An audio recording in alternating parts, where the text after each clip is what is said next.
హైదరాబాద్ రాజేంద్రనగర్ సమీపంలోని గగన్ పహాడ్ లో పేలుడుకు సంబంధించిన వార్త. అక్కడ కరాచీ బేకరీ గోడౌన్ లో గ్యాస్ సిలిండర్ పేరింది. బేకరీ గోడౌన్ లో ఒక్కసారిగా ప్రమాదం చోటు చేసుకోవడంతో 18 మందికి తీవ్ర గాయాలయ్యాయి. క్షతగాత్రులను వెంటనే పోలీసులు స్థానిక కంచన్బాగ్ డిఆర్డీఓ ఆసుపత్రికి తరలించారు. వీరిలో 6 పరిస్థితి విషమంగా ఉన్నట్టుగా తెలుస్తోంది. ఈ పేలుడు ఘటనపై పోలీసులు దర్యాప్తు చేపట్టారు. కరాచీ బేకరీ గోడౌన్ లో జరిగిన అగ్ని ప్రమాద సంఘటనపై సీఎం రేవంత్ రెడ్డి దిగ్భ్రాంతి వ్యక్తం చేశారు. మెరుగైన వైద్యం అందించాలని వైద్య ఆరోగ్య శాఖ ముఖ్య కార్యదర్శికి ఆదేశాలు జారీ చేశారు. గాయపడ్డ వారిలో ఎక్కువ మంది ఉత్తరప్రదేశ్ నుంచి వచ్చిన కార్మికులే. అయితే ప్రమాదం తర్వాత కరాచీ బేకరీ సిబ్బంది యాజమాన్యం పత్తా లేకుండా పోయారు. ఉదయం 9:30కు ప్రమాదం జరిగితే గుట్టు చప్పుడు కాకుండా బాధితుల్ని హాస్పిటల్కి తరలించారు బేకరీ సిబ్బంది. ఆ తర్వాత కిచెన్ తో పాటు గొడౌన్ కు తాళం వేసుకుని వెళ్లిపోయారు. ప్రమాదం విషయం బయటకు తెలియకుండా కరాచీ బేకరీ యాజమాన్యం జాగ్రత్త పడింది. అయితే సీఎం రేవంత్ రెడ్డి ఆదేశాలతో హుటాహుటిన అధికార యంత్రాంగం సంఘటనా స్థలానికి చేరుకున్నా తమకేమీ పట్టనట్లుగా షట్టర్ క్లోజ్ చేసుకుని బేకరీ యాజమాన్యం వెళ్లిపోయింది.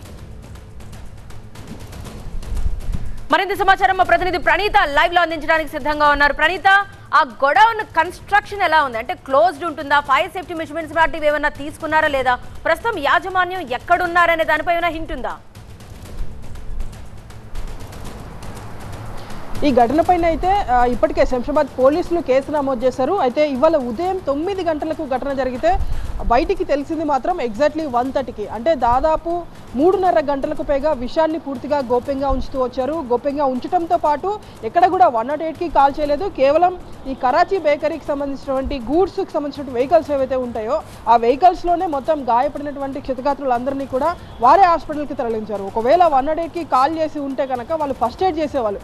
కానీ పూర్తిగా కరాచీ బేకరీ యాజమాన్యం నిర్లక్ష్యంగా వ్యవహరించి ఇష్యూ బయటికి వస్తే ఎక్కడ తమ బ్రాండ్ పైన దెబ్బ పడుతున్నటువంటి నేపథ్యంతో ఎక్కడ కూడా బయటికి రాకుండా పూర్తిగా ఒక క్లోజ్డ్ ఎన్విరాన్మెంట్లోనే అంతా కూడా కానిచ్చేసింది. ఇప్పుడు కూడా ఇంకా కంప్లీట్ ఆ లోపలికి వెళ్తే గోడౌన్ ఉంటుంది, అదంతా కూడా పూర్తిగా తాళం వేసి ఉన్నటువంటి సిచ్యువేషన్. మార్నింగ్ 9 o'clock ఇన్సిడెంట్ అయితే 1 o'clockకి బయటకు వచ్చింది. సో 1:30కి మనం ఇక్కడ స్పాట్లో ఉన్నాము. అప్పటి నుండి ఇప్పటి వరకు కూడా కంప్లీట్ గోడౌన్ అంతా ఇంకా లాక్ చేసే ఉంది. ఆ షట్టర్స్ అన్ని కూడా పూర్తిగా లాక్ చేసి వాళ్ళందరూ కూడా వెళ్ళిపోయారు. ఇక్కడ ఉన్నటువంటి అధికారులు సీఎం రేవంత్ రెడ్డి ఆదేశాల మేరకు ఇక్కడికి వచ్చినటువంటి 108 సిబ్బంది కావచ్చు, లోకల్గా ఉన్నటువంటి అధికారులు డిఆర్ఎఫ్ సిబ్బంది వచ్చారు.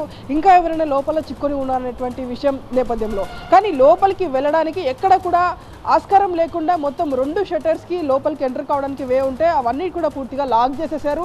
సో ప్రస్తుతం కరాచీ యాజమాన్యం అబ్స్కాండింగ్లో ఉన్నట్టు పోలీసులు చెప్తున్నారు.